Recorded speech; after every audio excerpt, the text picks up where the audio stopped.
ነገር ነው እሱ እንኳን ቀላል ወረቀቱን ካየሁት በኋላ ግን ልቤ እንዳይወርድ ፈራሁ። ጋሽ ምንም አይፈጠርም። እንደዚህ ስላሽከረከርከው እኮ እውነቱ አይሻልም። ስለዚህ ከፍተውና እንዲሁ እሱ ማለት ነሽ።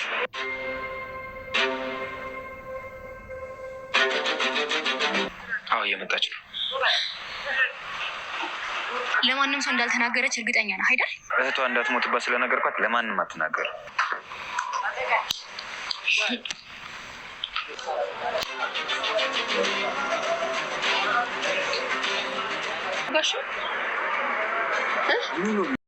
የቲና ተንኮል እንግዲህ መቼም አያልቅም፣ ሁላችን የምናውቀው ነው። አሁንም ቲና ተንኮሏን ቀጥላበታለች፣ ክፋቷን ይበልጥ አድርጋ እጥፍ አድርጋ ቀጥላበታለች ማለት ነው። አሁን ላይ ቲና ያደረገችው ነገር በጣም የሚያሳዝን፣ እውነት ለመናገር እናንተ ምን ትላላችሁ? በእውነት በጣም ነው የሚገርመው። ምክንያቱም አስቡ፣ ትሁት ከነ አባባ ጋር እስከ መጨረሻው እንድትለያይ እስከ ፍጻሜው ከዚህ ሂጂ እንዲሏት የሄደችበት ርቀት የሄደችበት መንገድ አጀብ ነው የሚያስብለው በእውነቱ። እና አሁን ላይ የወረቀቱ ጉዳይ እንግዲህ አባባ ወረቀቱን ከፍተው አዩት። ከፍተው ሲያዩት ምን ታዘቡ? በእርግጠኝነት በጣም ነው የሚታዘቧት፣ በጣም ነው የሚያዝኑት፣ በጣም ማለት ነው። እና ምን ተፈጠረ የሚለውን ቀጣዩን ክፍል ይዤ መጥቻለሁ። ተወዳጆች አብራችሁን እንድትቆዩ በአክብሮት እጋብዛችኋለሁ። እውነት ለመናገር በጣም ነው የሚያሳዝነው፣ ልብ ይሰብራል፣ ልብ ይነካል። ቲና በዚህ ልክ ተንኮለኛ፣ በዚህ ልክ ክፋተኛ ለምን መሆን ፈለገች የሚለው የሁላችንም ጥያቄ ነው። ቲና ግን ይህንን ሁሉ እያደረገች ያለችው ያው ሁላችንም እንደምናውቀው ከዚህ ቤት ስለተባረረች፣ በዛ ላይ ደግሞ በተለይ ትሁት ስለሆነች ነው ውጪ ያለቻት ማለት ነው።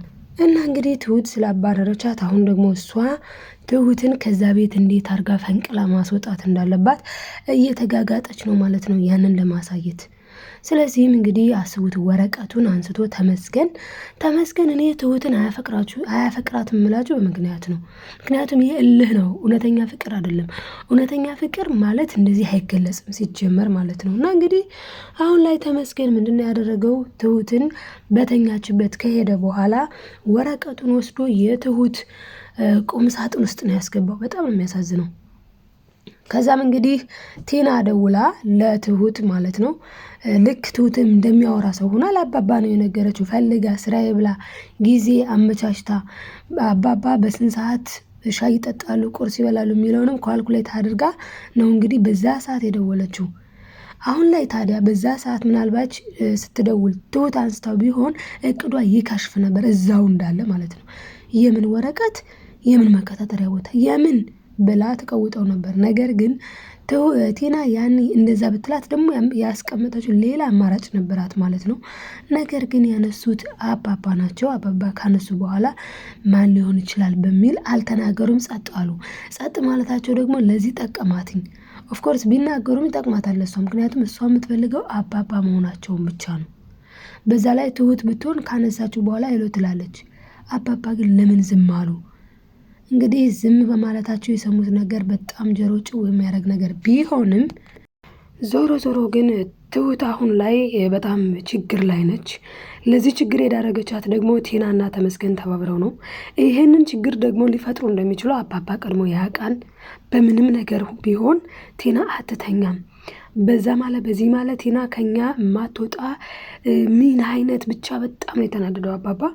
እና እንግዲህ ከዚህ በኋላ የተፈጠረው ደግሞ ትሁት ይሄንን ነገር ሁሉ አታውቅም። ዓለም ሰላም ብላት ቁጭ ብላለች አርፋ ማለት ነው።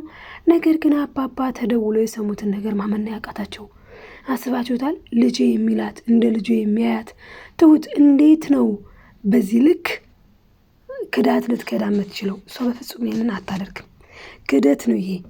ስለዚህም ነው አባባ እንዴ ምንድን ነው እየተካሄደ ያለው ይላሉ ማለት ነው።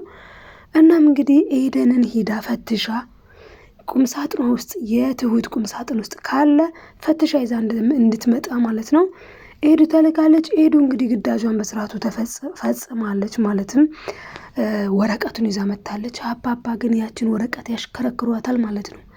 እና በዚህ መሀል ታዲያ ኤዱ ማለት ነው ለምን አይከፍቱትም እና እናየው? አባዬ ክፈተውና እንየው፣ ምንድነው የተጻፈው፣ ምንድነው ያለበት ወረቀቱ ላይ ተብሎ እንግዲህ አባባ ከፍቶ አንብቦታል። ምንድነው የተጻፈው የሚለውንም የምነግራችሁ ይሆናል። ወዶችዬ ላይክ ሰብስክራይብ ማድረጋችሁን አትርሱ። ቤተሰብ ያልሆናችሁ የኖቲፊኬሽን ምልክት በማብራት ቤተሰብ ሁኑ፣ ተቀላቀሉን።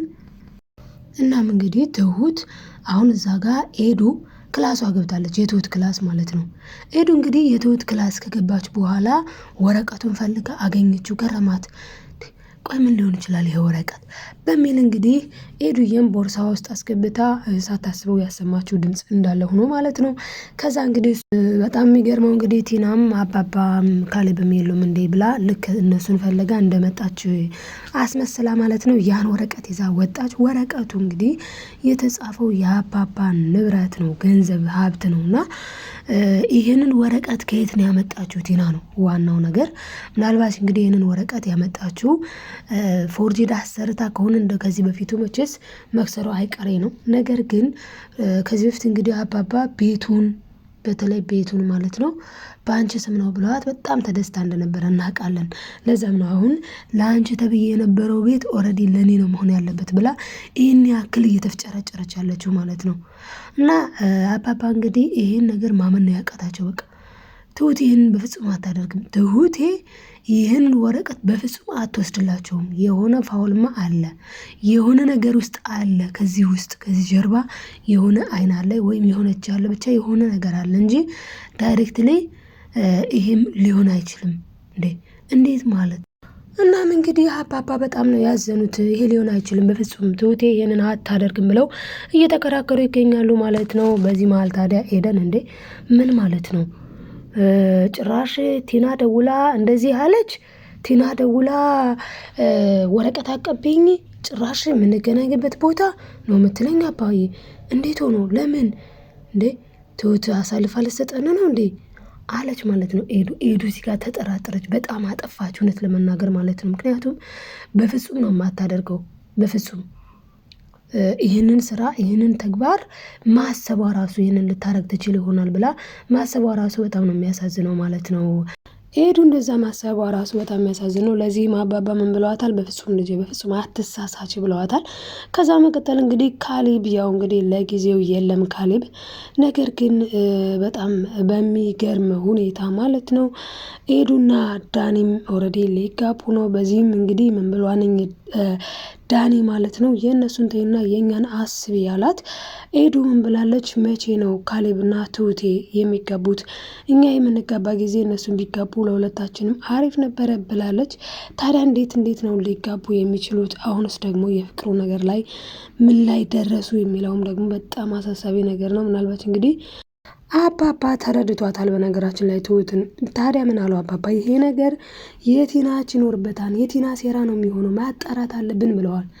እንግዲህ ይህንንም ለማጣራት ዳኒ ሲደወልለት የደወለው ማን ነው ሲሉ አባባ ዳኒም እንግዲህ ቲና ናት ሲል ጊዜ በል ሂድና አጣራ ነው ማለት ነው። እንግዲህ ሄዱ፣ እሱም አጣርቶ ይዞ መጥቷል ማለት ነው ያለውን ነገር።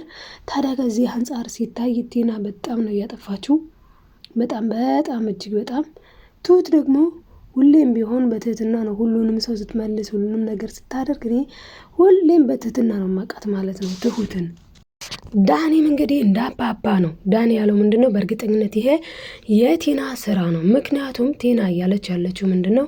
የሀብት ማማ ላይ ልወጣ ነው፣ ትንሽ ደቂቃ ብቻ ጠብቀኝ ብላኝ ነው የሄድኩት አባዬ። ስለዚህ አሁን ላይ ቲና እንደምትከስር ግልጽ ነው። ነገር ግን ትሁትን በእኛ ዘንድ ሁላችንም እንድንጠላት ብቸኛ ግልፍተኛ እንድትሆን የማድረግ ስትራቴጂ ነው ብሏል ማለት ነው። ነገር ግን እዚህ ጋር አሁን ቲና እየተንቀጠቀጠች እየፈራች ያለችው ምንድነው? ልክ ትሁትን ነይ ያለበት ቦታ ብላታለች። እሷም ደግሞ አልሰማችም፣ አላየችም። ቪዲዮውንም ስልኩን መደወልን ምንም ማለት ነው። በስተኋላ ላይ ግን ምንድነው የተፈጠረው ማለት ነው? ቲናን ተመስገን ምን አላት? እንዴት አድርገን ነው የምናገኘው? አሁንማ እኮ እንቆቅልሽ እየሆንሽብኝ ነው። እንዴት ሆኖ ነው ገንዘቡን ልታገኝ የምትችይው አንቺ? በዛ ላይ ደግሞ ገንዘብ ላይ ብቻ ፎከስ አታድርጊ። እኔም ትሁቴን የማገኛት መቼ ነው እንዴት ነው እያለ ነው። ኦልሬዲ እኮ አሁን ልንገርህ፣ በቃ መንገር አልፈለኩም ነበር ግን ልንገርህ ትልና በኋላ ላይ ማለት ነው ምን ትለዋለች? በጣም በሚገርመው ሁኔታ እንግዲህ አሁን ላይ በእንደዚህ እንዲጠሏት ካደረግን አሁን ላይ እኔ ጋር ስትመጣ ወረቀቱን ይዛ ስትመጣ ያ ወረቀት ውስጡን አታነበውም። ሪሊ ዝም ብላ ይዛው ስለምትመጣ ይዛው ስትመጣ ያ ወረቀት እኔ እጅ ላይ ሲገባ እነሱ ያዩዋታል። ከዛ በኋላ ሁለተኛ ዓይንሽን ለአፈር ብለው አውጥተው ይጥሏታል። ከዛም አንተ ትሁትን ይዘህ ወደ ሀገር እኔም ደግሞ እነሱ ሲናደዱልኝ ከዛ የነሱን ቤት እንደዚህ በዚህ መልኩ በስሜ አዙሬ ቤቴን ይዤ ቁጭ እላለሁ እያለች ትገኛለች ማለት ነው። ይሄ በእውነቱ በጣም ነው የሚያሳዝነው። ምክንያቱም አስቡ ሪል ላይፍ ወይም ትክክለኛ ህይወት ላይ ይሄ ነገር ቢፈጠር በጣም ከባድ ነው። ስለዚህ ይሄ ድራማ እጅግንም አስተማሪ ነው። ነገር ግን አሁን ላይ የተፈጠሩት ነገሮች ብዙ ናቸው። ከነሱም እንግዲህ ቲና ማለት ነው ከተመስገን ጋር አሁን ላይ ፒስ ሆናለች። እሷ የምትለውን ነገር ነው እየሰማ ያለው፣ እሷ የምትለውን ነው እያደረገ ያለው። ማን? አቶ ተመስገን። አቶ ተመስገን እንግዲህ ለምንድን ነው ቲናን የሚሰማት ከተባለን ሁለታቸው አንድ አይነት ስለሆኑ ነው። ሁለታቸውም ለዚህም ነው ከዚህ በፊት ምን አላት እሷ ማለት ነው እሱን ሰይጣን ብላ ስትሳደብ በጣም ነበር የሳቀባት። የሳቀበት ምክንያት ደግሞ አንቺ እንዴት የራስሽን ስም ትጣሪያለሽ ነው። ምክንያቱም ሁለታችንም አንድ አይነት ነን አይነት ነገር ነው እያለ ያለው ማለት ነው። እውነት ለመናገር እዚህ ጋር እኮ ትክክል ነው። አቶ ማለት ይሄ የትሁት አፍቃሪ ወይም ደግሞ የትሁትን ያው ፍቅር ነው ብዬ ለመግለጽ እቸገራለሁ፣ ደግሜ ደጋግሜ እንዳልኳችሁ ማለት ነው። ነገር ግን አቶ ተመስገን ማለት ነው እንደ ቲና ኮፒ በቃ ቲና ዘሰከንድ ብንለው ሁላ በቃ ያው ነው። ምክንያቱም ሁለታቸውም ክፋት፣ እንዴት ሰው እንዴት በደሙ ክፋት እንዴት በክፋት ይኖራል፣ እንዴት በክፋት ያድጋል። ዘይገርም እኮ ነው ጋይስ። እና በጣም ሲበዛ ክፋተኛ ነው። ለዛም ነው አሁን ላይ እሷ ደውላ ያንን ከጨረሰች በኋላ አሁን ደግሞ ያንተ ተራ ነው ትለዋለች። እሱ ደግሞ እንዴ የኔ ተራ ደግሞ ምን ሲላ ጊዜ አንተን ደውለህ በላት ምልህ ነገር ትላታለህ ትለዋለች ማለት ነው። እሱም ደውሎ እህትሽንና ከነ ልጇ እህትሽን እንግዲህ ልጅቱ የእህቷ እንደሆነች ነው ስቲል የሚያውቀው እና እህትሽን ከነ ልጇ ከማስወገዴ በፊት የምልሽን ነገር አድርገን ያላት ቀጥታ ምንድነው ስትልም የእሷ ያለችውን ጠዋት ላይ እሷ ምን ብላለች ማለትም ቲና ለትሁት ምን ብላታለች? እኔ የምልሽ ቦታ ሁሌ ምን የምልሽ ሁሌ የምንገናኝበት ቦታ አለች። ሁሌ የሚገናኙበት ቦታ እኮ ከነ የለም ከነ ጭራሹን። ነገር ግን እሷ ሴታፏን አመቻችታ ስለሆነ እሷ እንደዛ አለች። ስትጨርስ ደግሞ አቶ ተመስገን መጣና እሱም እንደዛው ነይ ልጅሽንና እህትሽን ከመገልብሽ ይልቅ እኔ የምልሽ ቦታ ነይ ተብሏልና ቀጠራት ማለት ነው። እቺ ምስኪን ታዲያ የቀጠራት ቦታ በተባለችው ሰዓት ለመሄድ ዝግጁ ናት። ማን? ትሁት። ግን እሷን የሚጠብቃት የተኛ ምክንያቱ ደግሞ የዋህ ስለሆነች ነው። ከየዋህን ጋር ፈጣሪ በጣም ይሰራል ማለት ነው። እና እንግዲህ እሷም አሲራላት እዛ ጋር እንድትያዝ ሁሉም ተሰብስቦ ከዛ በቃ ዛሬ የኔ ቀን ነው ዛሬ እንደዚህ ነው እያለች ስትጎረር ማለት ነው። እንግዲህ ጎራዋ በጣም በሚያሳዝን ሁኔታ ገንዘብ ሊቀበል ነው ዳኒ። በቃ ዳኒን ብዙ ነገር ስትለው ነበረ። ዳኒ ደግሞ ቆይ አሁን ደግሞ በጣም ሚስጥራዊ ሆነሻል፣ ለምን ግልጽ አታደርግልኝም፣ ለምን አትነግሪኝም ሲላት አንተ እኮ ግራ አጋባኝ፣ እኔ ጋነ ስለ እነሱ ጋነ ስለ እኔ ጋነ በጣም ነው የምታሳዝነው ብለዋለች። ከዚህ ሁሉ ግን የጨመረችው ራሷው ትሁት ነች ማለት ነው ራሷው። እና እንግዲህ ቀጣይስ ምን ሊሆን ይችላል የሚለውን ደግሞ በቀጣይ የምናይ ይሆናል። ላይክ ሰብስክራይብ እያደረጋችሁ ቤተሰብ ያልሆናችሁ ቤተሰብ ሁኑ። ቤተሰቦች ላይክ እና ሼር አትርሱ ማለት ነው። ለማዘዝ አይደለም ለማስታወስ ያክል ነው። በያላችሁበት ሰላም፣ ፍቅር፣ አንድነት ይሆንላችሁ። መልካም ጊዜ ይሆንላችሁ። ወዶች አመሰግናለሁ።